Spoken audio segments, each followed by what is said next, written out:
Hello. We thought it'd be fun. Murphy did this video a while ago, Murphy Napier. We thought it would be fun to do reacting to 1-star reviews of books we like. Because why not? Because we hate ourselves. I have a dog. Unfortunately, yes. Joker. Oh, she's not into it. She's just like, whatever. I still love it. I want to sit in front of you with all my little feet clustered together, but I don't want to be picked up. And then Buttercup's just like, I'll sit on you. Discount puppy. Alright, anyway. Let's just get into it. Yeah. Who goes first? You want me to go first? Sure. Okay. Do you need your phone?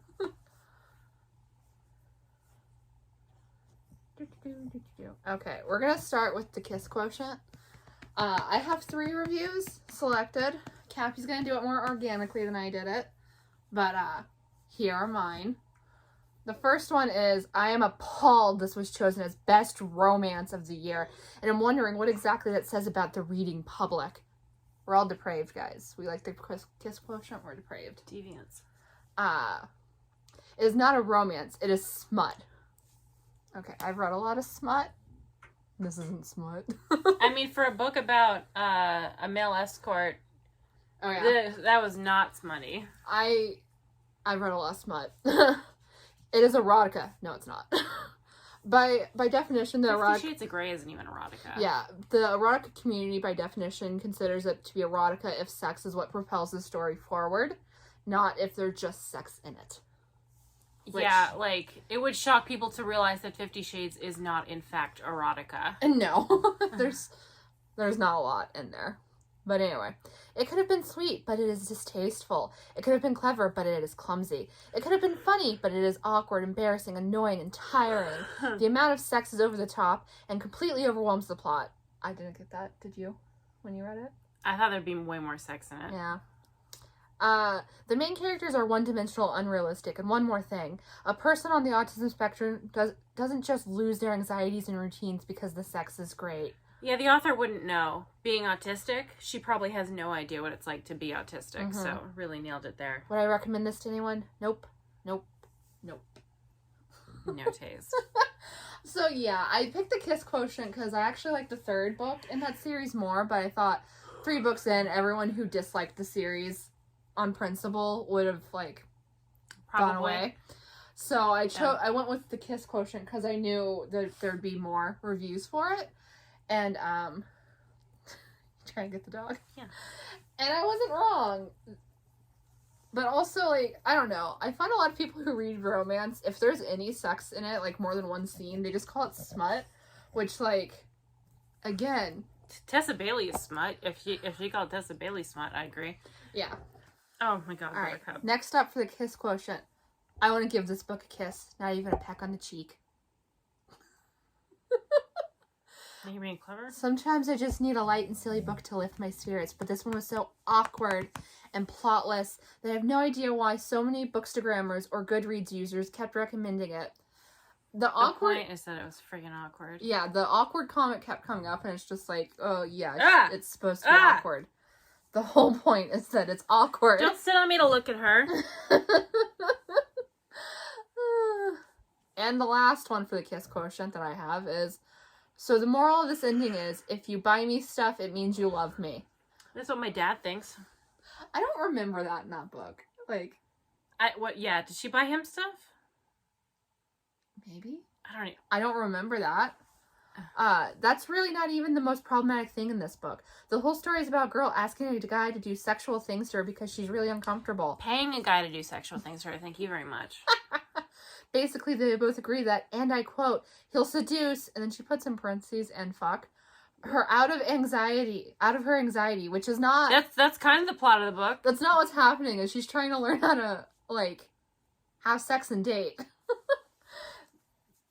And it works. She is autistic, but many of her artistic traits fade away when he's around. That's not true.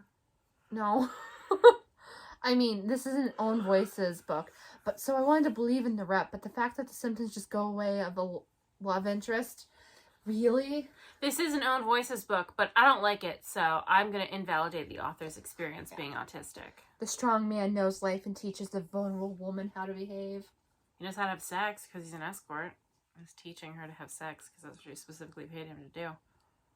So yeah, that one is the Kiss Quotient one. Those reviews I did pick ones that like were more eyebrow like raising, just like I don't get where you're coming from. So the Kiss Quotient is a romance novel, and all the ones I picked, two of the ones I picked for like favorites are romance novels, and so naturally you're gonna get a lot of people who's just like, there's sex in this, so it's bad. There's swear words in this book called The Hump Day. Oh my god, really? In this book called Bangin', they're using swear words. There's a queer in this book called Rainbow. Like, it's got two boys kissing on the cover, but I'm shocked to find. Alright, so for my next one, I went with Dark Lover by J.R. Ward, which is a vampire romance, and that one is smutty. It's very smutty. Not the first one so much, but later on, lots of CX. Alright. I should have known by the summary that this book would suck ass, but alas, I was blinded by that sexy-sounding name, Wrath. Curse Miss Ward for being intelligent enough to make that up. With a name like Wrath, I was expecting some sensual sinning to take place. Miss, she's married. But all I got was a blind, leather duster-wearing vampire thug who introduces us to ridiculous supernatural turf wars, rap music, and the F-bomb. All we get is a love interest that introduces us to, like, the themes and the premise of the series. I like how she's wording it because it is funny, but also, the turf war, it's not a turf war.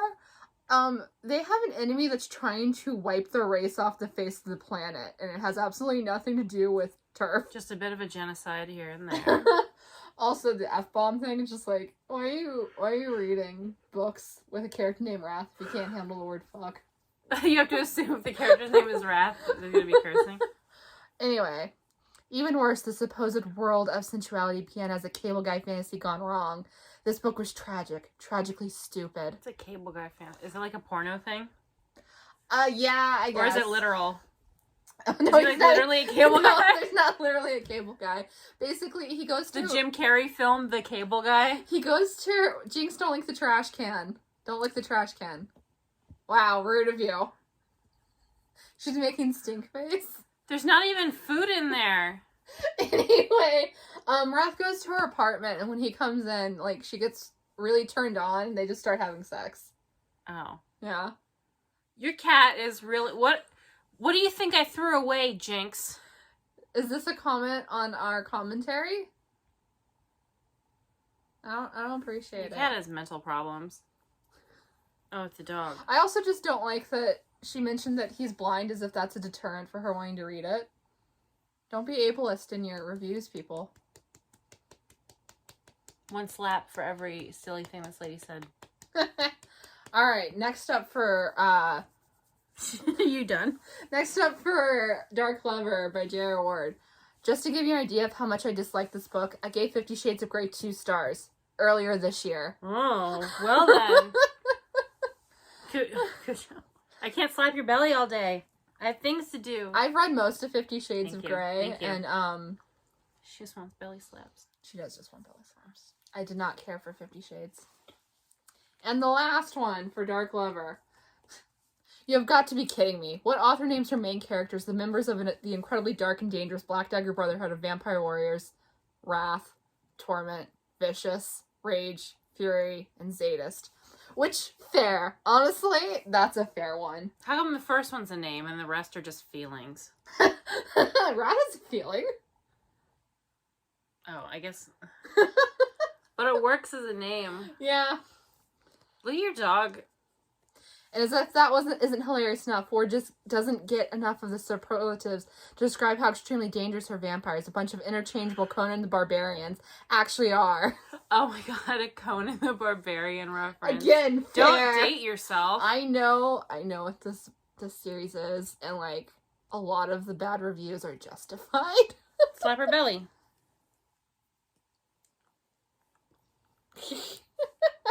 Alright, those are the ones I had for Dark Lover. And last of all, Moon Called. The first of my favorite series. I gave you a 1-star rant about that book. Alright. Crushingly dull exposition of everything you already knew about werewolves and etc. Served over the course of about 250 pages of soul-withering conversation with the requisite love triangle and whip enlisting, and I don't know what that word is. Is it supposed to be special? Oh, yes. I think it's supposed to be special. They spelled it weird. Special snowflaking, and 70 quintillion characters in a plot like a doily, and fuck my life, if I weren't so desperate to get out of my own head, I would have set this on fire. And then myself, when the token gay human was not physically capable of watching a woman pull on a tea without at once being irrevocably compelled to fix her hair. So, at some point, Mercy changes in front of her human friend who is gay, and she has twigs in her hair, so he pulls them out, and apparently that's a stereotype. Him taking care of the twigs in his friend's hair. I will say, as a person who doesn't especially like Moon Called, I do think it's weird to complain about the amount of characters when it's setting up a wolf pack, which I'm pretty sure establishes in the synopsis, or at least early on, that she's like neighbors with an alpha who has a pack. This one's not a romance, which I'll get into in one of the next reviews. A lot of men read this book. Oh. And you wouldn't think that matters, but one of the reviews I read was just like, I don't understand how all the, and then he said a bunch of sexist terminology, understand this book and I don't. So, and I understand how. Sir, I know why women understand and you don't. Cujo's outraged. Alright. Boring, sexist, and utterly devoid of romance. Such a disappointment.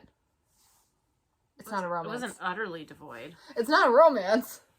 No, I mean, even when there starts to be kind of romance, it's not very romancy at all. It's same with Alpha and Omega. There's like almost no romance in it. There's love in it. But honestly, the boring and sexist comments I do get. Like, Mooncalled is the slowest of the whole series, in my opinion. And it's supposed to be sexist. Like, it just is. You don't have to lick my thigh. That'd be fine if you didn't do that. And the last one I have.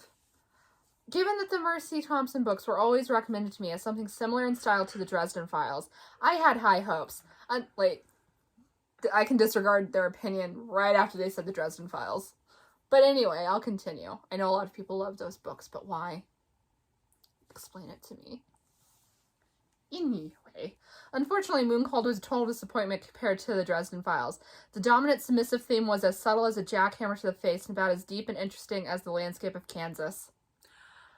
Did you pick that on purpose? Yeah, she's from Kansas. That's how you say it, the landscape of Kansas. You friggin'... You people. You think because there's not mountains in Kansas that it's all just nothing. Kansas has valleys. It has hills.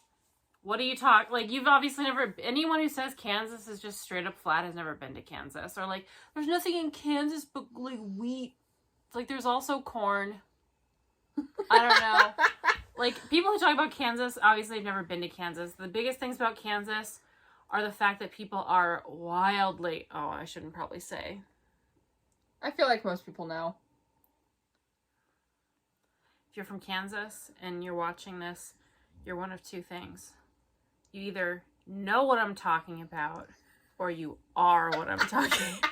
No, but like in Kansas, people are very like country bumpkin stupid. And it's like, that's cool for you. They're very friendly. It's like the friendliest people I've ever known. Like so sweet, other than BTK. And then just horribly dumb. Like the dumbest accidents. The doctors almost killed my mom.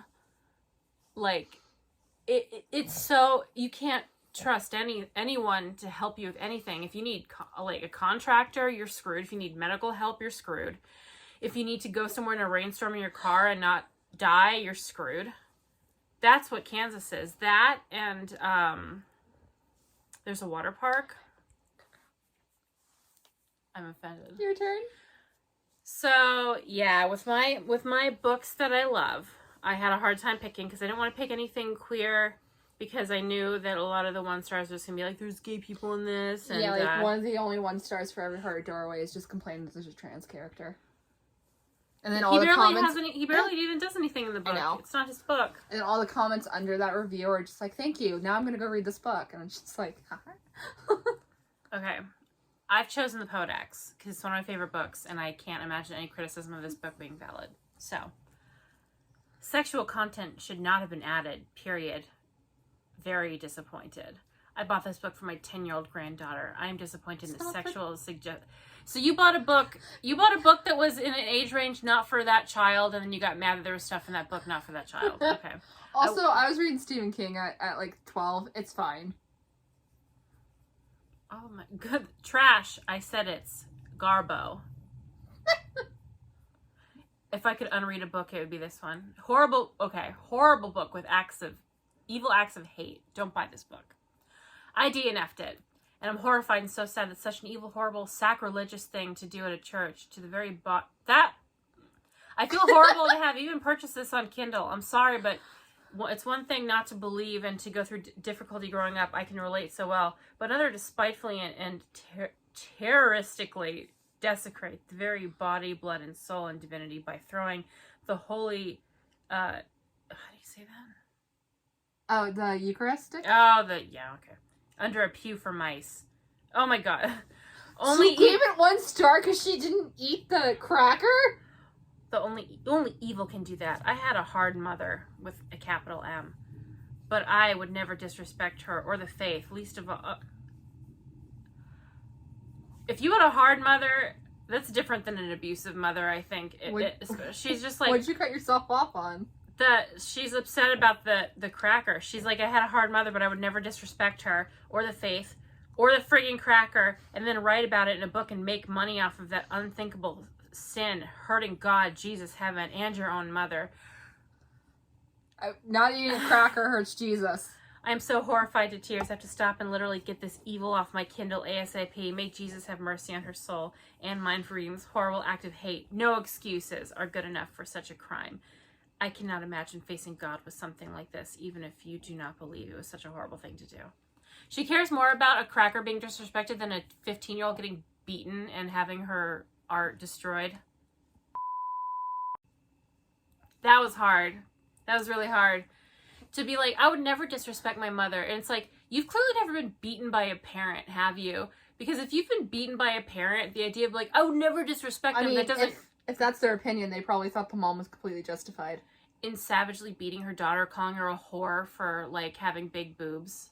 And, like, using a tampon. Didn't she beat her for using a tampon? Because it's, I can't remember. It's unholy. It's taking your virginity. Because they don't know what virginity is. This thing they made up.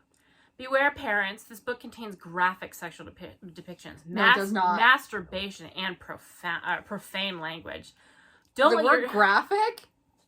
They don't even have sex. No. Yeah, no, they don't. Don't let your child read pornographic and profane material because a teacher assigns it. It was a high school teacher. You need to realize you have to be right and use your request or demand, if need be, a replacement, resource, or healthy alternative. Reading before your child is not enough. Learn to set some healthy boundaries with your schools and teachers and say no. It's your responsibility as the parent. Educators should not be introducing inappropriate content to children and teens. Don't cower. Speak truth in love. That was one. I love Holy Rollers. They're my favorite. I was worried I'd be scrolling and like, oh, there's nothing good, because I didn't pick it ahead of time, but oh, I was wrong. Okay, I'll end on this one. The book is so repulsive in how it treats Catholicism. I was not raised Catholic. Where are your dogs in this fight? Person who I didn't name. Hold on. I'm not Catholic, but I'm deeply offended.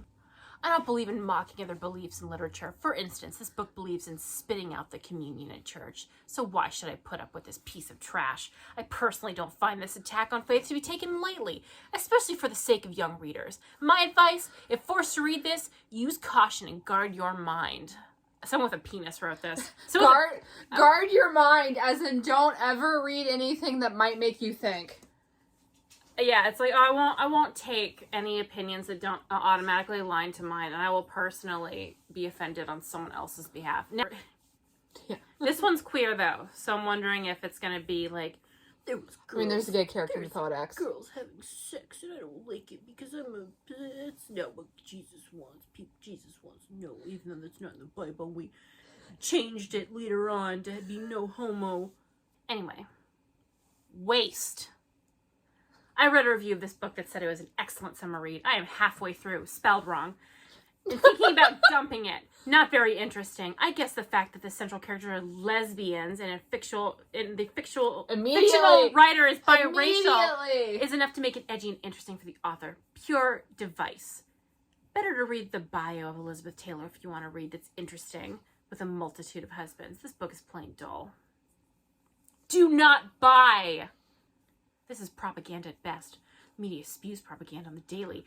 I don't care for my leisure time of reading. Have you ever heard someone say one sentence and be like, "Oh, you're Republican"? Trying to do a dramatic read. I don't care for my leisure time of reading to have assaults on the white male and the Lord's name in vain as printed. If I could put no stars, Christian. I would. No, okay. What a shame and a disgrace. You're reading a story you wish to escape. There's no escape from the liberal propaganda by the likes of Taylor Jenkins Reid. Don't waste your money. A woman wrote that. Okay, I was wondering. I assumed, but you know exactly what kind of person you're dealing with when a woman says attacks on the white man. For the gently left of Karens. For the gently left of center Karens. Wow, my eyes are just doing whatever.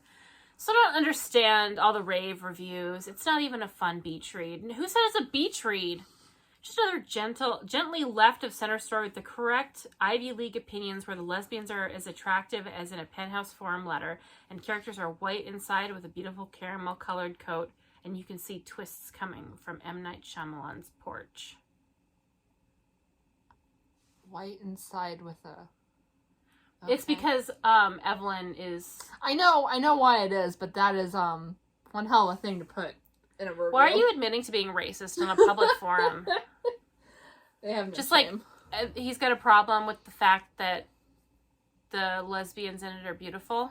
Or I guess Evelyn's bi, so her love interest. It's a whole thing with her in this book being like, I'm not gay, I'm bi. And it's it's an entire thing. Oh my god. Slogging through pages with no point. This is a pointless, tedious tale. I thought this would be a classic about inspiring, if not admirable, people. They can be inspiring and admirable and gay. It was pretty clear that she was the opposite of admirable, and she even said it in the beginning. She's like, you're going to hate me by the end of this. That's what she said. I'm aware of how many men and women have to hide behind fake marriages and major spin to continue their studio careers, but this tale is a bore. No likable characters. Don't waste your time or money on this book, no matter how much the masses adored it. The dialogue, frankly, sucked. The story's all about being... the story's told... The story all told is the big joke on the reader. Not even Liz Taylor could pull off or try and be Evelyn. Monique is a spineless sponge. Frankie's a greedy little media slut. Oh. Okay. Jesus. A book I could put down.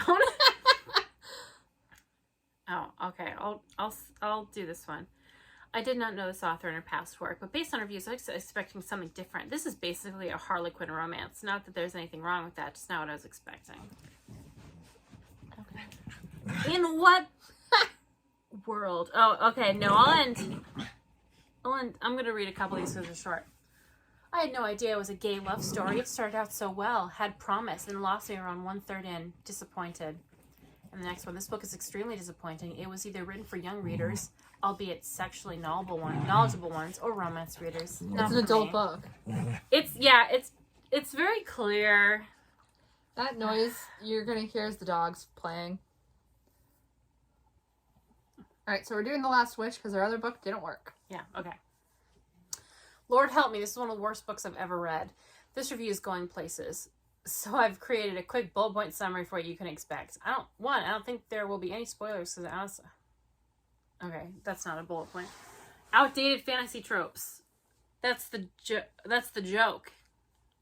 Is the fairy tales.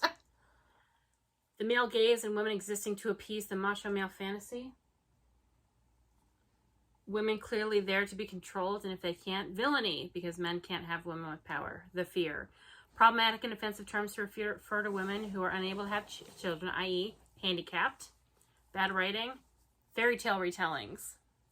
That's the point. I'm already tired. Why did you read it?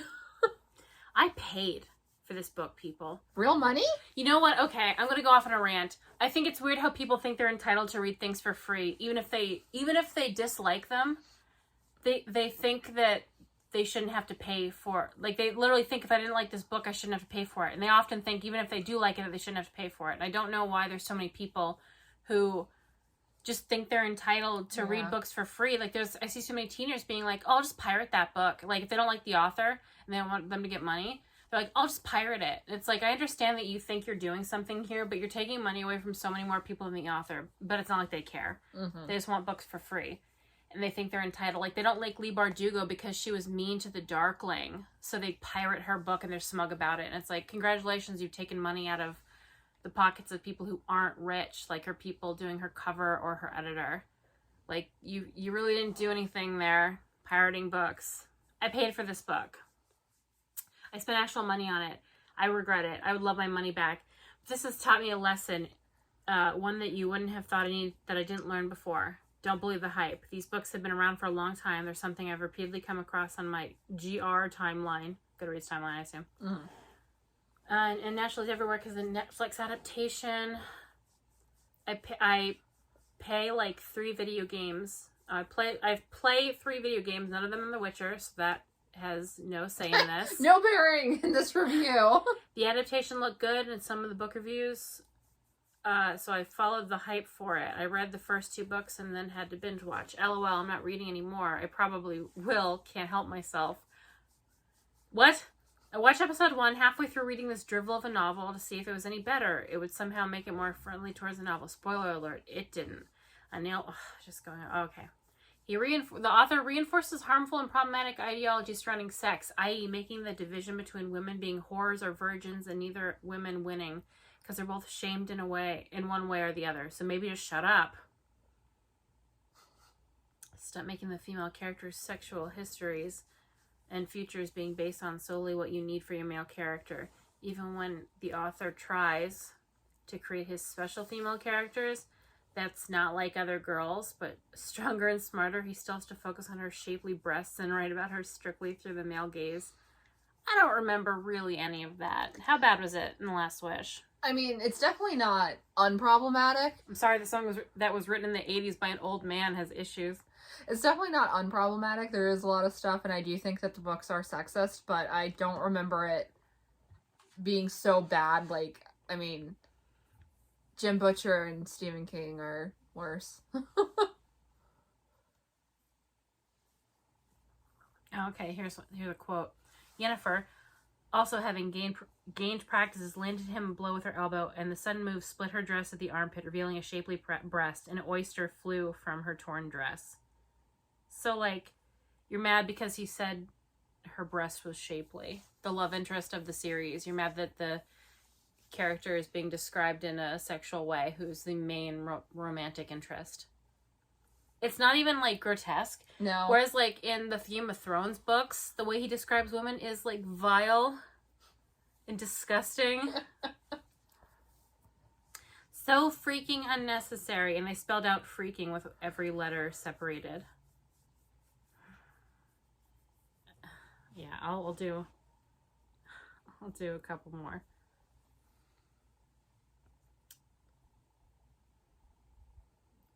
You might think this book would be awesome in the original Polish, given the ratings. Unfortunately, the English translation is dire, and I don't believe any translator could affect the structure or lack of plot or individual story plots. Are you mad? This person's just mad about the translation. Don't believe the ratings. This book was terrible. To be honest, I didn't finish it. I got 75% in. I couldn't do any more. The writing is terrible. I'm not sure if it's just lost in translation or what. But I couldn't stand reading this horrendous excuse for a book. It's fantasy drivel for teenage boys so they can imagine themselves being perfect killing machines. I had to read another book to get this off my mind. I rage quit this at 94%. 94, just finish it. Dandelion was an awful character. Literally no redeeming characteristics. I have no clue why Geralt would tolerate him and not just let him get himself killed.